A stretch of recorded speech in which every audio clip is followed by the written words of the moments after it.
और सुमित जी, विदेश मंत्री एस जयशंकर के बयान की भी इस वक्त खूब चर्चा है। इस जी बयान के मायने क्या हैं भारत के लिहाज से?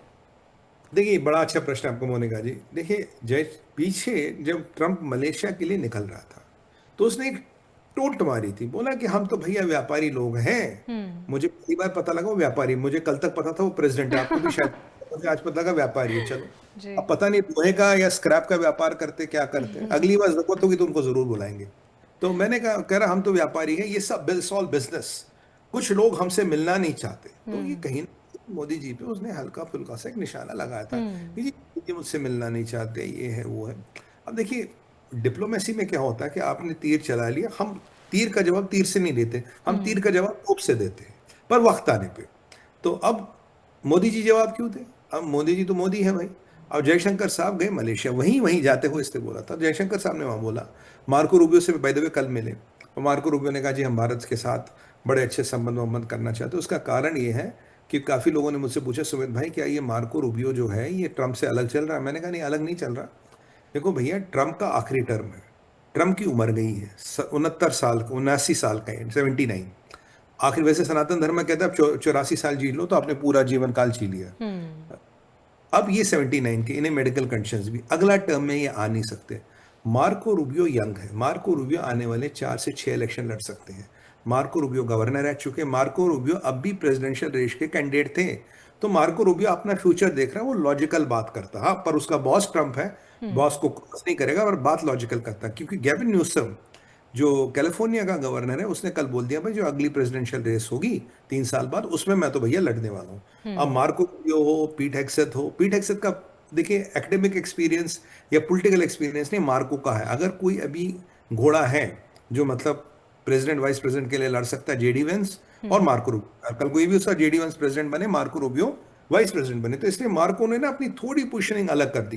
कल उसने इसराइल को लेके भी एक स्टेटमेंट अपने यहाँ से दे दिया, बोला कि नहीं नहीं ठीक है, जो इसराइल कह रहा है कि हम किसको यहाँ आने देंगे नहीं आने देंगे, ठीक है, और जो इसराइल ने पैलेस्तीनी इस्लामी जिहाद के अगेंस्ट जो भी कार्रवाई की वो भी ठीक है। हम्म। ये भी वो यू टर्न माने जाते हैं जो ट्रंप की स्ट्रैटेजी से अलग है। अब जयशंकर साहब गए, रूबियो से तो कुछ उन्होंने कुछ बोला नहीं। देखिए रूबियो को इसलिए, रूबियो ढंग की बात करे, अब जाते जयशंकर साहब बुद्धिजीवी व्यक्ति हैं, वो ऐसी बातें नहीं करते, उन्होंने रूबियो को कुछ नहीं बोला। फिर जब उनके संभाषण का टाइम आया, उन्होंने बोला यार एक बात बताओ, तुम अपने रूल बनाओ, तुम अपने वॉर ऑर्डर बनाओ, किसी पे रूल लगाओ किसी पे रूल ना लगाओ। ये जो तुम्हारी हिपोक्रेसी है, ये जो तुम्हारी चीजें हैं, तुम दो लोगों से एक स्टेबिलिटी की बात करो, जबकि तुम्हारा अप्रोच अनस्टेबल है, तुम्हारा बिहेवियर अनस्टेबल है। तुम रूल बनाते हो, तुम इंटरनेशनल ट्रेड और कॉमर्स में विघ्न पैदा करते हो, तुमने एनर्जी पे डोमिनेंस कर रखी है, तुम एनर्जी की सिक्योरिटी को लेके जियोपॉलिटिकल खेल खेल रहे हो। अगर हम्म। आप ऐसा करते हैं तो दूसरों से सभ्यता की अपेक्षा ना रखें।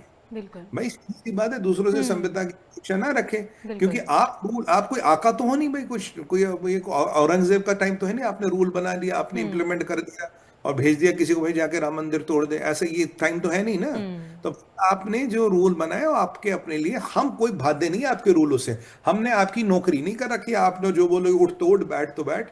अपनी हिपोक्रेसी को देखी और साथ में एक और चीज बोली, बोला इंडो पैसिफिक को बेटा मत भूलना, क्योंकि इंडो पैसिफिक में भारत के माइनस तुम्हारा कोई स्टैंड नहीं है, भारत जैसी नेवी किसी के पास नहीं है, और लॉन्ग रन में चाइना तुम्हारा प्रतिद्वंदी है, चाहे तुम आज उसे लारे लप्पे दो, ये दो वो दो, बट आपका सबसे बड़ा प्रतिद्वंदी चाइना है। इंडो पैसिफिक में अगर स्टेबिलिटी चाहिए, अगर मैरीटाइम रूट्स को खाली रखना है, फ्री रखना, अगर स्ट्रेट ऑफ मलाका को चोक नहीं कराना, हम्म। उसके लिए भारत की जरूरत पड़ेगी। तो ये जो आप सोच रहे हो कि आप वॉशिंगटन में बैठ के हमारी किस्मत के पन्ने पलटोगे या लिखोगे, तो भैया इस ख्वाबे गफलत से निकल जाओ। मुंगेरी लाल के हसीन सपने सीरियल में अच्छे लगते हैं, वास्तविकता में नहीं।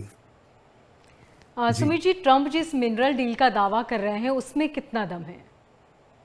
हाँ, बहुत अच्छा प्रश्न है जी आपका, सारे आज प्रश्न अच्छे हुए थे। देखिए ट्रम्प ट्रम्प जिस मिनरल डील का दावा कर रहे हैं, जी। ये ऐसी बात है, देखिए मोनिका जी, जो रेयर अर्थ्स है, इसका 70 से 90% इकोसिस्टम चाइना कंट्रोल करता है। इकोसिस्टम मतलब कहाँ से निकलेगा, कहाँ आएगा, कौन खरीदेगा, कहाँ हम्म। रिफाइनिंग होगी, कहाँ देंगे।